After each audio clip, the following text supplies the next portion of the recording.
दिल्ली को लेकर पीएम मोदी कितने सीरियस हैं, इसकी एक बड़ी झलक तो लोगों को तभी दिख गई थी जब चुनाव जीतते ही दिल्ली में यमुना सफाई का काम तेज हो गया था। लेकिन यमुना की सफाई के साथ साथ अब वो सफाई भी हो रही है जिसको लेकर लोग पूछते थे कि बॉस ये कब होगा।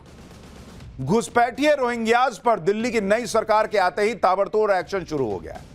यानी दिल्ली को अवैध घुसपैठियों से मुक्त बनाने का काम भी तेजी से शुरू हो गया है। अवैध घुसपैठियों की सफाई तेज हो गई है। रोहिंग्या और अवैध बांग्लादेशियों को लेकर रेखा गुप्ता की सरकार सख्त हो रही है और इसका असर दिल्ली की झुग्गियों पर दिख रहा है। शाहीन बाग, संगम विहार, तिगरी जैसे इलाकों की झुग्गियों में रहने वालों के दस्तावेज चेक हो रहे बॉस। इस दौरान संदिग्ध प्रवासियों की पहचान की गई है, उनके दस्तावेजों की जांच की गई है और उनकी सोशल मीडिया गतिविधियों को भी चेक किया जा रहा है। देखिए वहां क्या हो रहा है, ग्राउंड से एक रिपोर्ट देखिए, फिर आगे की बात बताता हूं। केंद्रीय गृह मंत्री अमित शाह की दिल्ली के मुख्यमंत्री रेखा गुप्ता और दिल्ली पुलिस कमिश्नर संजय अरोड़ा के साथ हुई मीटिंग के बाद दिल्ली में एक खास अभियान चलाया जा रहा है। ये खास अभियान अवैध रूप से रह रहे रोहिंग्या और बांग्लादेशियों के लिए चलाया जा रहा है।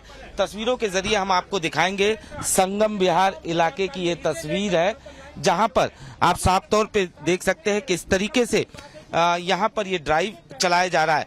खास बात यह है कि इस बार इस ड्राइव की अगर हम बात करें तो आधार कार्ड के साथ साथ बैंक अकाउंट डिटेल्स, साथ ही साथ सोशल मीडिया अकाउंट और फोन को भी चेक किया जा रहा है।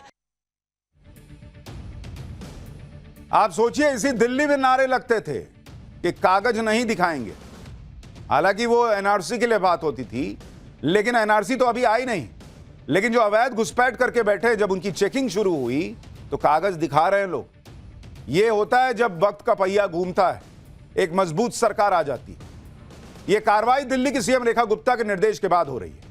कुछ दिन पहले दिल्ली की मुख्यमंत्री रेखा गुप्ता और केंद्रीय गृह मंत्री अमित शाह की एक अहम बैठक हुई थी। बैठक में कानून व्यवस्था और रोहिंग्यास के मुद्दे पर चर्चा हुई थी। बैठक के बाद ही सीएम रेखा गुप्ता ने एक्शन का फैसला लिया था। अभी तक करीब 33 बांग्लादेशियों को डिपोर्ट किया भी जा चुका है। कई लोग डिटेंशन सेंटर में हैं जिनको डिपोर्ट किया जाएगा। यानी दिल्ली में रोहिंग्या, जो घुसपैठिए रोहिंग्या हैं, इनकी एक बड़ी समस्या थी, उस पर अब दिल्ली में नई सरकार ने आते ताबड़तोड़ एक्शन शुरू कर दिया। सवाल यह है कि केजरीवाल ये नहीं कर सकते थे, क्यों नहीं किया केजरीवाल ने? यही तो बीजेपी कहती थी कि जानबूझ के ऐसे लोगों को बसाया है केजरीवाल ने ताकि वोट बैंक की पॉलिटिक्स हो सके। और बीजेपी अब करके दिखा रही है कि देखिए हम कर सकते हैं, ये नहीं कर रहे थे। दिल्ली पुलिस का कहना है कि रोहिंग्या के खिलाफ यह एक्शन अभी और तेज होने वाला है। दिल्ली को भयमुक्त बनाने के लिए कानून व्यवस्था को भी टाइट किया जा रहा है, जिससे वांटेड अपराधियों की शामत आई हुई है। जैसे दिल्ली के नरेला में वांटेड अपराधी शेर खान पकड़ा गया। दिल्ली पुलिस ने एनकाउंटर में शेर खान को गिरफ्तार किया।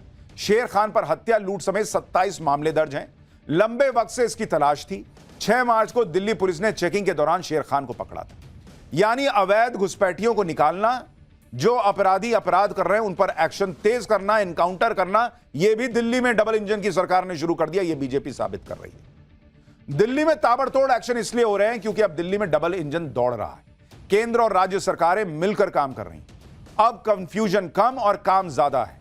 ये तो काम नहीं करने देते जी, ये वाला डायलॉग अब नहीं सुनाई दे रहा, क्योंकि पब्लिक भी पूछती थी शीश महल बनाने में एलजी बनाने देते हैं और कानून व्यवस्था की बात देखनी हो तो एलजी और होम मिनिस्टर काम नहीं करने देते हैं। और यही केजरीवाल शीला दीक्षित को कहते थे कि दिल्ली की मुख्यमंत्री के पास लॉ एंड ऑर्डर नहीं है तो क्या हुआ, वो कर सकती हैं बहुत कुछ, लेकिन जब खुद की बारी आई तो कुछ नहीं किया।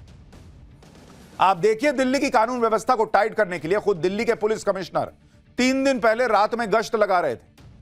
ये दिल्ली के पुलिस कमिश्नर हैं जो रात में निकले गश्त लगाने की, देखें जरा क्या व्यवस्था है। अपने आप मामला टाइट हो गया। यानी कानून व्यवस्था को लेकर रेखा गुप्ता पूरी तरह से एक्टिव है और बीजेपी के विधायक भी लोगों से लगातार मिलकर उनकी समस्याएं सुन रहे हैं। इसकी जरूरत भी है क्योंकि दिल्ली के पटपड़गंज में एंटी सोशल एलिमेंट से परेशान होकर कुछ लोगों ने पलायन करने का फैसला किया। इन हिंदू परिवारों ने अपने घरों के बाहर मकान बिकाऊ है के पोस्टर लगा दिए। इसका पता चलते ही पटपड़गंज से बीजेपी के विधायक रविंदर नेगी इन लोगों के घर गए। मकान बिकाऊ वाले हैं, पोस्टर फाड़ दिए। उन्होंने कहा कि अरे बॉस, कहां जा रहे हैं आप? कोई मकान बिकाऊ नहीं है, यहां कोई डरने की जरूरत नहीं है, यहीं रहना है आपको। रविंदर नेगी ने कहा कि भारत हम लोगों का देश है और हम यहां से पलायन करके कहां जाएंगे। जिन लोगों को परेशानी है वो यहां से जाएंगे। सुनिए बीजेपी विधायक रविंद्र नेगी को। ये उसी पटपड़गंज सीट से जीते हैं जहां कभी मनीष सिसोदिया लड़ा करते थे, और इस बार तो खैर नहीं लड़े, उधर भाग गए थे, वहां भी हार गए। लेकिन वहां की हालत देखिए। संदेश ये देना चाहता हूं कि आपको जरूरत क्या है मकान बेचने की।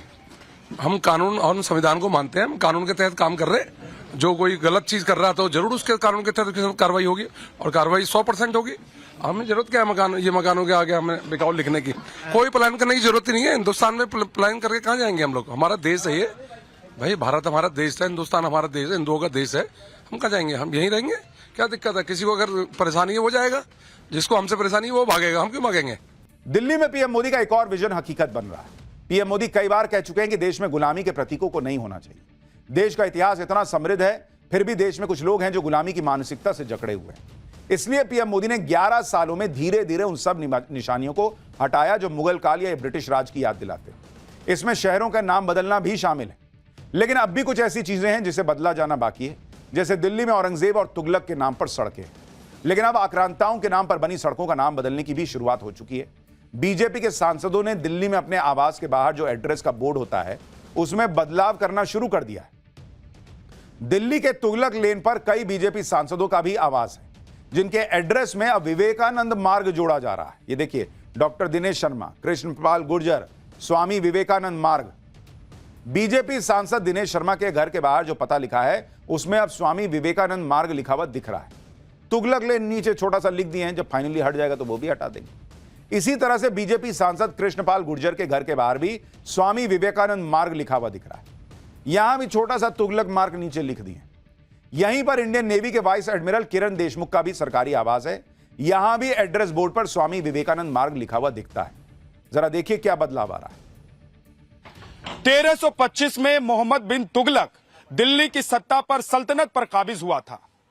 अब तुगलक ने ऐसा क्या किया था कि उसके नाम पर यहां की सड़कों का नाम या किसी जगह का नाम रखा जाए? तो इतिहास बताता है कि तुगलक ने सिर्फ अत्याचार किया था। तुगलक ने हिंदुस्तानियों पर, सनातनियों पर और भारतवर्ष के लोगों पर सिर्फ अत्याचार किए थे। इसके अलावा इससे ज्यादा उसकी कोई और भूमिका नजर नहीं आती है। लिहाजा ऐसे नामों को, ऐसे जंजीरों को तोड़कर आगे क्यों ना बढ़ा जाए, और उसकी शुरुआत डॉक्टर दिनेश शर्मा ने की, जो कि सांसद हैं राज्यसभा के। उन्होंने आप यह भी देखिए कि जिस तुगलक के नाम पर भारत में सड़कों के नाम रखे गए हैं वो भारत का है भी नहीं। तुगलक वंश के लोग मध्य एशिया से भारत आए थे। भारत से उनका कोई संबंध नहीं। दिल्ली पर राज करने के साथ साथ भारत को जमकर लूटा। तो तुगलक ऐसा कोई महापुरुष भी नहीं है जिसके नाम पर सालों बाद भी सड़क रखी जाए। बीजेपी सांसद दिनेश शर्मा ने कहा कि कई मुस्लिम इतिहासकार खुद तुगलक को अत्याचारी बताते हैं। एक बार दिनेश शर्मा को भी सुनिए। अरब के या दूसरे देशों के मुस्लिम इतिहासकार रहे हैं, उन्होंने इसे पागल, क्रूर शासक कहा है। और क्रूर शासक का मतलब यह था इसने तमाम गैर जो मुस्लिम थे उनके साथ में जो इनका व्यवहार था वो अलग तरीके का था, और अपने लोगों के साथ भी इसका अत्याचार का क्रम था वो कम नहीं था। तमाम मुस्लिम वर्ग ने ही इसका विरोध बड़े पैमाने पर किया। भाई बात सिर्फ तुगलक रोड का नाम बदलने की नहीं है, बल्कि अब तो देश में अलग अलग इलाकों से मुगल कालीन नामों को बदलने की डिमांड होने लगी। दिल्ली के नजफगढ़ का नाम नाहरगढ़ करने की मांग हो रही है। मेरठ का नाम अग्रसेन नगर करने की मांग हो रही है। अलीगढ़ का नाम हरिगढ़ करने की मांग की जा रही है। फर्रुखाबाद का नाम पांचाल नगर करने की मांग है। आजमगढ़ को आर्यगढ़ करने की मांग की जा रही है। संभल का नाम कल्की नगर करने की मांग तेज हो गई। मुजफ्फरनगर का नाम लक्ष्मी नगर करने की मांग उठी। इसके अलावा कई और शहर इस लिस्ट में हैं जिनके नाम को बदलने की मांग स्थानीय लोग लंबे समय से कर रहे हैं। अलीगढ़ में तो हिंदुओं के साथ मुसलमान भी नाम बदलने की मांग कर रहे हैं। सुनिए एक बार। नाम बदलना चाहिए। ये देश हिंदुस्तानियों का देश है, प्रत्येक हिंदू का देश है, प्रत्येक भारतवासी का देश है। मुगलों को ढोने की आवश्यकता इस देश में नहीं है। विदेशी आक्रांता थे, वो हमारे देश में बड़े पैमाने पर लूट खसोट की, बड़े पैमाने पर धर्मांतरण किया। इतिहास के अंदर एक काला धब्बा है। पहले जो नाम हुआ करते थे उन्हीं नामों को अंग्रेजों ने या मुगल कालीन शासन ने बदल दिया, तो वो गलत है। अब यहाँ कोई उसकी चीज़ की आवश्यकता नहीं है। बिल्कुल ये सही बात है कि जब हमारी पहचान ही नहीं होगी, हमारी सांस्कृतिक पहचान जो है उसको बरकरार रखे जाने की आवश्यकता है, ना कि हम दूसरों की पहचान को लेकर अपने साथ चलें। कुछ कट्टरपंथी लोग पुराने इतिहास को दिखा के आज भी समाज में जहर घोलते हैं कि हम लोगों ने 500 साल राज किया, आगे भी राज करेंगे, गजवाए हिंद की बात करते हैं। तो इस तरीके के नाम बदलेंगे तो आने वाली पीढ़ियों में एक अच्छा मैसेज जाएगा।